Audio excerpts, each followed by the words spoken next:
সময়ের সাথে সাথে বিশ্ব রাজনীতির গ্যারাকলে ধসে পড়ছে গণতন্ত্র। অনেক দেশেই গণতন্ত্রের আড়ালে দীর্ঘ সময় ধরে চলছে স্বৈরশাসন। আবার কিছু দেশ তো প্রকাশ্যে স্বৈরশাসন নিয়ে গর্বিত। পরিস্থিতি দিনকে দিন নাজেহাল অবস্থার দিকে এগোচ্ছে। সাম্প্রতিক আন্তর্জাতিক এক প্রতিবেদন অনুযায়ী বিশ্বের অধিকাংশ দেশেই গণতন্ত্র ধসে পড়েছে। পর্যবেক্ষণে দেখা গেছে বিশ্বে মত প্রকাশের স্বাধীনতা, মানুষের অধিকার এবং নির্বাচনের স্বচ্ছতা কমেছে।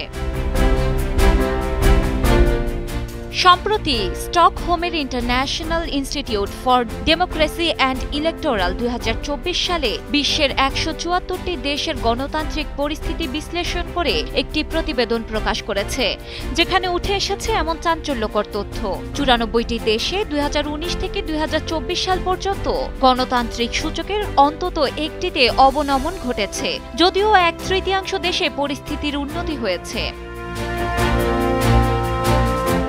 বিশেষজ্ঞদের মতে বিশ্বে বর্তমান গণতান্ত্রিক পরিস্থিতি উদ্বেগজনক। সবচেয়ে বেশি অবনমন ঘটেছে বিশ্বাসযোগ্য নির্বাচন আয়োজন, বিচার ব্যবস্থায় অংশগ্রহণের সুযোগ এবং কার্যকর সংসদের অভাবের মতো বিষয়গুলোতে।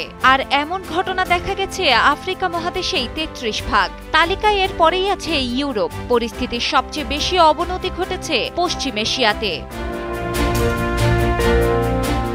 গত এক দশক ধরে বিক্ষোভ, আন্দোলন আর গণ অভ্যুত্থানের তীর্থভূমিতে পরিণত হয়েছে দক্ষিণ এশিয়া। 2022-এ শ্রীলঙ্কায় জনতার তীব্র গণ আন্দোলনে দুর্নীতিগ্রস্ত শাসক গোষ্ঠী দেশ ছেড়ে পালাতে বাধ্য হয়। 2024 সালের আগস্টে অভূতপূর্ব গণ অভ্যুত্থানে বাংলাদেশে দীর্ঘ 15 বছরের ফ্যাসিস্ট শাসনের অবসান ঘটিয়ে দেশ ছেড়ে পালিয়ে গেলেন স্বৈরশাসক শেখ হাসিনা। সেই পথ ধরে পাকিস্তান উত্তাল হয়ে উঠলেও পরিস্থিতি সামাল দিতে সমর্থ হয় দেশটির সরকার।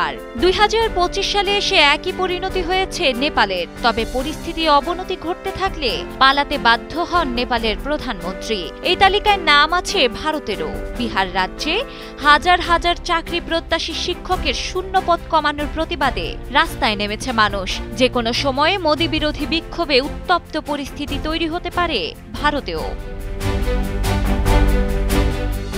এছাড়া 2019 সাল থেকে 2024 সাল পর্যন্ত বিশ্বজুড়ে গত 50 বছরের মধ্যে গণমাধ্যমের স্বাধীনতায় সবচেয়ে বেশি অবনতি ঘটেছে বলে জানিয়েছে সংস্থাটি। বিশ্বের মোট 43টি দেশের গণমাধ্যমের স্বাধীনতা কমে গেছে। এ তালিকায় রয়েছে এশিয়ার দেশ আফগানিস্তান, মিয়ানমার এবং দক্ষিণ কোরিয়া। গণতন্ত্র ঝুঁকিতে ইতিহাসবিদরা যেসব সতর্ক সংকেতের কথা উল্লেখ করেছেন তার মধ্যে রয়েছে ভুল তথ্য ছড়ানো, অসমতা, অভ্যন্তরীণ শত্রুদের মধ্যে রাজনীতি এবং রাজনৈতিক উদ্দেশ্য প্রণোদিত সহিংসতা। বর্তমানে হতাশাজনক অবস্থায় বিশ্ব। পরিস্থিতি অবনতির দিকেই এগিয়ে যাচ্ছে। এমন চলতে থাকলে যে কোনো সময়ে আসতে পারে বড় বিপদ। ডেস্ক রিপোর্ট, সময়ের আলো।